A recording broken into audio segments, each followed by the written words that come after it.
Hello guys, welcome to our channel Simple Track Study. Thanks for supporting us.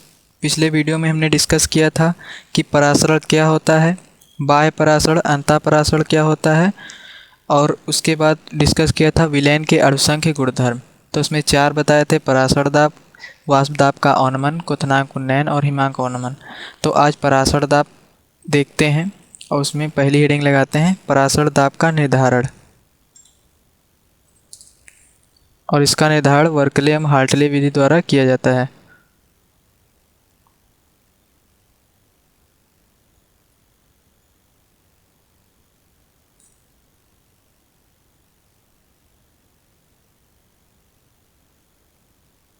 तो इसमें लगा heading लिखते हैं वर्कले-हार्टले विधि द्वारा।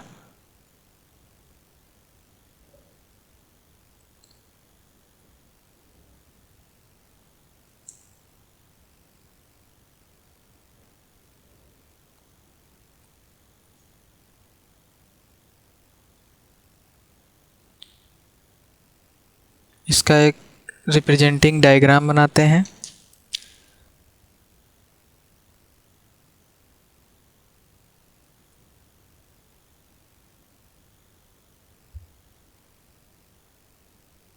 फिर इसके बारे में बताएंगे।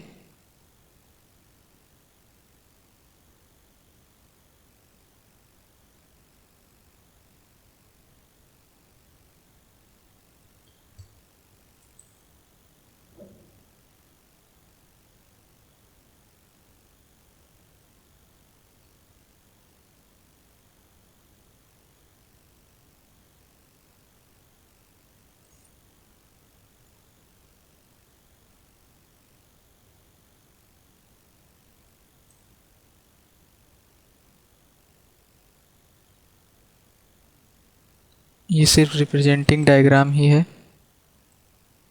वर्कले-हार्टले विधि के निर्धारण मतलब परासरण दाब के निर्धारण में वर्कले-हार्टले विधि का।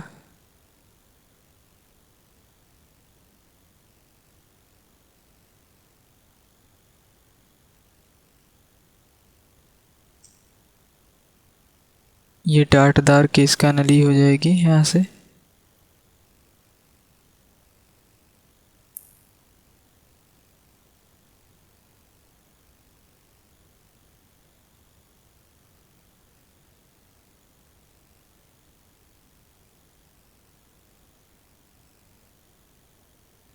ये खुली केस का नली हो जाएगी।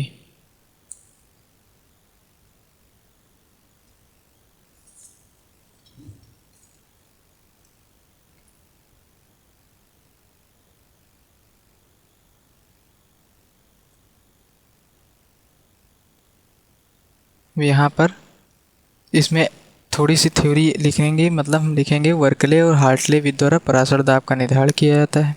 इस विधि में सरंध्र छोटे छिद्र वाली नली होती है। ये सरंध्र है, छोटे छिद्र वाली नली होती है। इसमें कॉपर फेरोसाइनाइड कृत्रिम अर्धपारगम झिल्ली जमी हुई होती है और यह 2 स्टील के पात्र में रखा होता है। ये दोनों स्टील के पात्र हैं, उसमें यह फिक्स होता है और इसके एक सिरे पर पिस्टन पी लगा होता है और दाब गेज लगा होता है।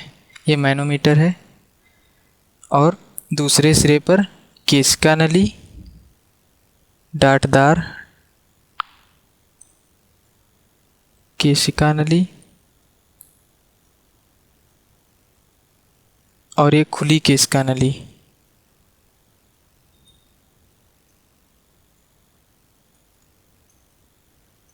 लगी हुई होती है। फिर इसमें हम यहाँ पर सॉल्यूशन होता है, स्टील के पात्र में सॉल्यूशन होता है।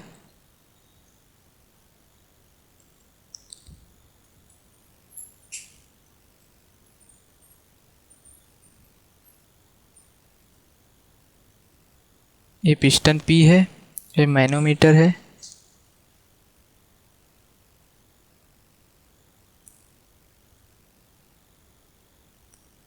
सिर्फ हमें रिप्रेजेंटिंग डायग्राम बनाना है, ज़्यादा डिटेल में इसको नहीं बनाना है। 5 मिनट के अंदर बन जाना ही चाहिए। और यहाँ पर विलायक होता है सॉल्वेंट।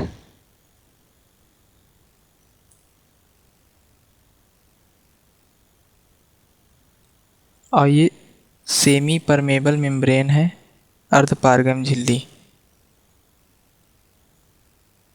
ये जमी हुई होती है।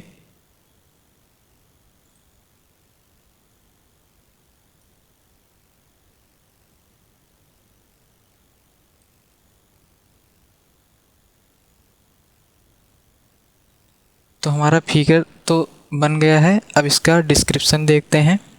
इसमें सबसे पहले हम लिख देंगे कि परासर दाब का निर्धारण वर्कले और हार्टले विधि द्वारा किया जाता है। इस विधि में एक सरंध्र छोटे छिद्र वाली नली होती है, जिनके छिद्रों में कॉपर फेरोसाइनाइड या अर्धपारगम झिल्ली जमी होती है। ये कॉपर फेरोसाइनाइड कृत्रिम अर्धपारगम झिल्ली होती है, ये जमी होती है। यह सरंध्र नली स्टील के दो मजबूत पात्र में रखी होती है, और मजबूत पात्र जो होता है इसमें विलैन भरा हुआ होता है, और इसके एक सिरे पर पिस्टन पी लगा होता है और दाब गेज लगा हुआ होता है। सरंध्र के एक सिरे पर डार्टदार नली ये, और दूसरे सिरे पर केशिका नली लगी हुई होती है। अब इसकी क्रियाविधि देखते हैं।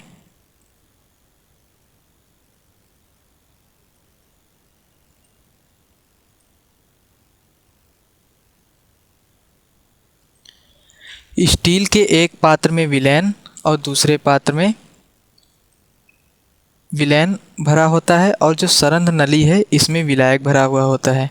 परासरण के कारण विलायक, ये जो विलायक है जल, परासरण के कारण विलायक विलैन में जाने लगता है। परासरण की क्रिया जब शुरू होती है तो विलायक विलैन में प्रवेश करने लगता है, और केशिका नली का तल ये है, ये गिरने लगता है। परासरण की क्रिया को रोकने के लिए, ये जब तल गिरने लगता है तो इसकी क्रिया को रोकने के लिए पिस्टन अतिरिक्त दाब लगाता है, जिससे केशिका नली का तल अपने पुनः प्रारंभिक स्थिति में यहीं तक था, यहीं तक वापस आ जाता है। इस प्रकार से परासरण की क्रिया होती है।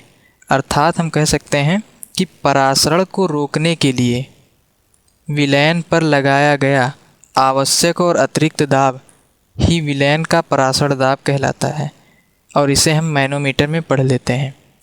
संक्षिप्त में लिख सकते हैं हम इसे, परासरण की क्रिया को रोकने के लिए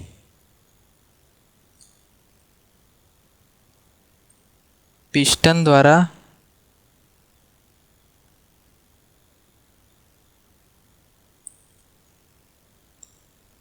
विलैन पर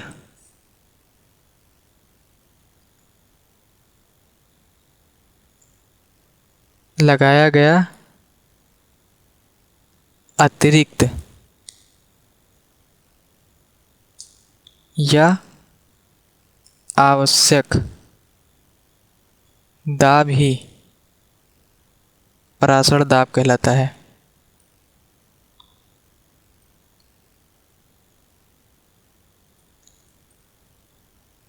आई होप आप लोगों को समझ में आ गया होगा। एक बार बता दे रहे हैं फिर से। जब विलैन विलायक में जाने लगता है, नहीं सॉरी, जब विलायक विलैन में प्रवेश करने लगता है, ये विलायक है, विलैन में प्रवेश करने लगता है, तो इस क्रिया में परासरण की क्रिया शुरू हो जाती है, और इसे रोकने के लिए पिस्टन अतिरिक्त दाब लगाता है विलैन पर। जो अतिरिक्त दाब लगाता है वही परासरण दाब कहलाता है। तो इस प्रकार से ये हो गया। अब हम अगली हेडिंग देखते हैं, समपरासारी विलैन। समपरासारी विलैन एक नंबर या दो नंबर, एक नंबर डिफिनीशन में पूछ लेता है समपरासारी विलैन किसे कहते हैं, या आइसोटोनिक सॉल्यूशन क्या है। तो समान ताप पर जिन विलैनों के परासरण दाब समान होते हैं, परासरण दाब समान हो, कामा समपरासारी विलयन कहलाता है। यानी कि समान ताप पर जिन विलयनों के परासरण दाब समान होते हैं समपरासारी विलयन कहलाता है। जैसे दो समपरासारी विलयनों के लिए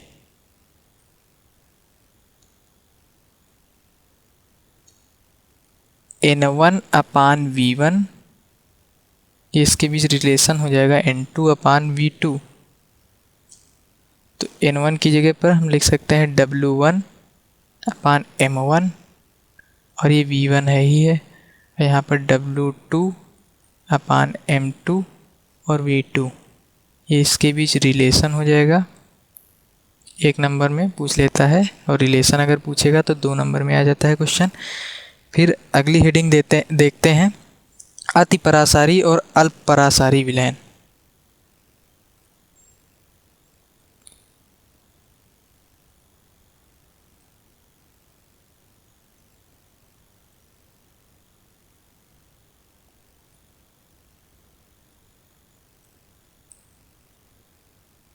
यह हाइपरटोनिक एंड हाइपोटोनिक सॉल्यूशन।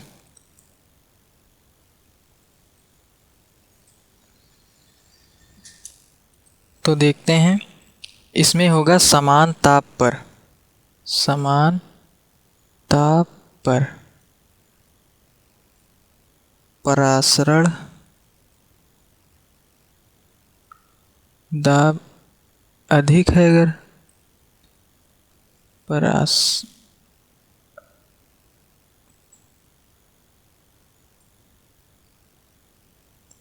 कम, तो समान ताप पर दो विलयनों में से जिस विलयन का परासरण दाब अधिक होता है वह अतिपरासारी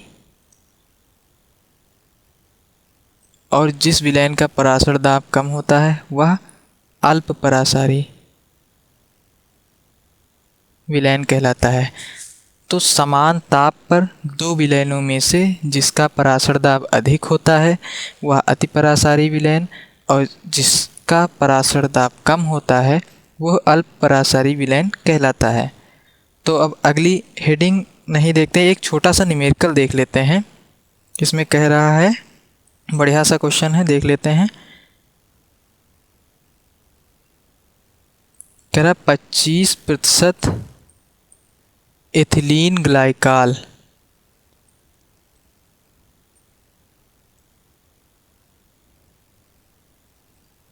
के मोल प्रभाज की गणना कीजिए।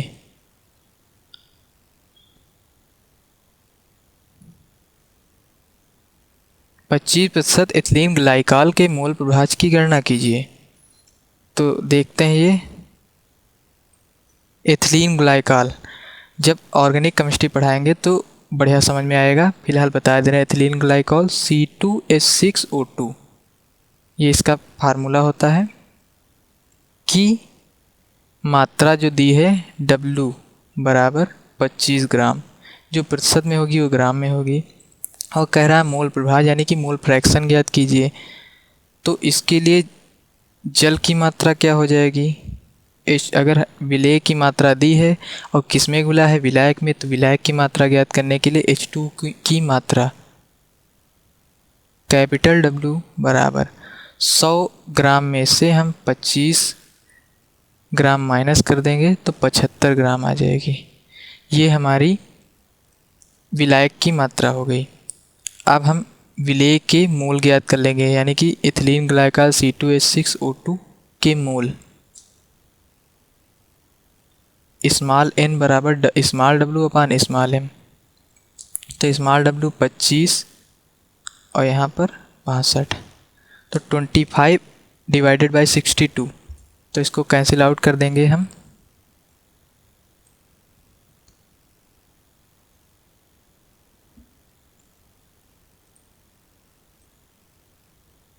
अब ये 4 टाइम्स जाएगा,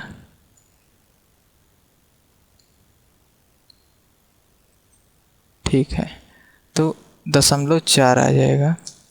अब विलायक के यानी कि H2O के मोल कैपिटल एन ज्ञात कर लेते हैं। तो कैपिटल डब्ल्यू अपान कैपिटल एम, कैपिटल डब्ल्यू 75 दिया गया है, निकाला हमने, और कैपिटल एम 18 होता है ये। अब इसे करते हैं, 4 टाइम्स ले जाएंगे, 3 बचेगा, दशमलव लगाएंगे, 0 बढ़ाएंगे,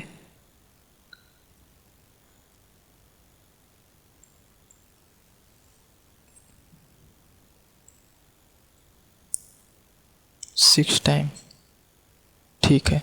तो यहाँ पर हो जाएगा 4.16। अब हम विलेय के मूल प्रभाज ज्ञात कर लेंगे। तो विलेय हमारा था, कह रहा है मूल प्रभाज ज्ञात कीजिए, एथिलीन ग्लाइकाल के मूल प्रभाज की गणना कीजिए। तो एथिलीन ग्लाइकाल C2H6O2, चाहे हम जेल के भी ज्ञात कर सकते हैं, लेकिन हम जो कहा वही ज्ञात कर रहे हैं फिलहाल। मूल प्रभाज विलेय small N plus capital N, 0.4 plus 4.16, तो ऊपर 0.4 ही हो जाएगा, 0.4, और यहाँ पर हो जाएगा 4.56। अब इसका हम पॉइंट हटाते हैं, ये पॉइंट है जाएगा, यहाँ पर ऊपर 0 बढ़ जाएगा। अब इसको डिवाइड करते हैं, 456 डिवाइडेड बाई 40 डिवाइडेड बाई 456, तो 0 टाइम्स ले जाएंगे, 400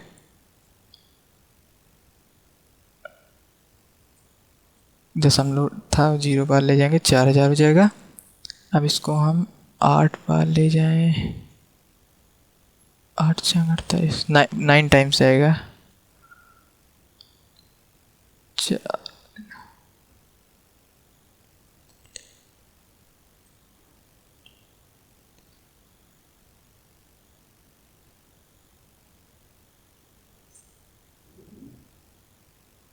यहाँ पर कुछ मिस्टेक हो रही है, ज़्यादा हो जाएगा, ये कैलकुलेशन थोड़ा टफ होता है तो ध्यान दिया करें। यहाँ पर 8 टाइम्स जाएगा, तो इसको हम दूसरी जगह चेक करते हैं, यहाँ पर देख लेते हैं। 456 को 40 से भाग करेंगे, यानी कि 40 डिवाइडेड बाई 456, तो ये हो जाएगा 400, फिर 0 उतारेंगे, 4000। अब हमें 4000, अब हम कितनी बार ले जाएं इसको, 9 बार ले गए, ज़्यादा हो गया, 8 बार लेकर देखते हैं, 8 बार,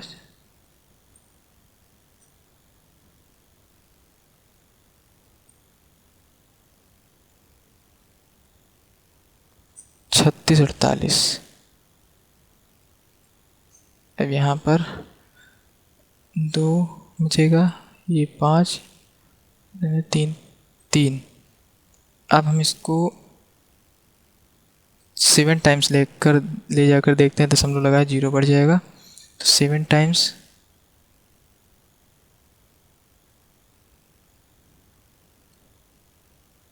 9 3, तो ये हो जाएगा 3192। तो इसका आंसर आ जाएगा 0.087, ये इसका आंसर हो जाएगा 0.087। काफ़ी ज़्यादा रफ वर्क हो गया है, तो आप लोग एक बार चेक कर लेंगे और इसे रफ कॉपी पर अच्छे से उतार लेंगे, और ये भाग करने की ज़्यादा ज़रूरत नहीं है, कैलकुलेशन स्ट्रॉन्ग करें। तो आज के लिए इतना ही, और हम नेक्स्ट वीडियो जल्द ही लाएंगे, और उसमें हम पढ़ाएंगे कि पराशर दाब के नियम क्या हैं, बायल वान हाफ लॉ और चार्ल्स वान हाफ लॉ, और वान हाफ की सीमाएं क्या हैं। तो आई होप आप लोगों को वीडियो पसंद आया होगा। I will make sure that you all guys like this video, so please like and subscribe, and I hope आपकी ब्लेसिंग और सपोर्ट हमारे चैनल के साथ होगा। Thanks a lot.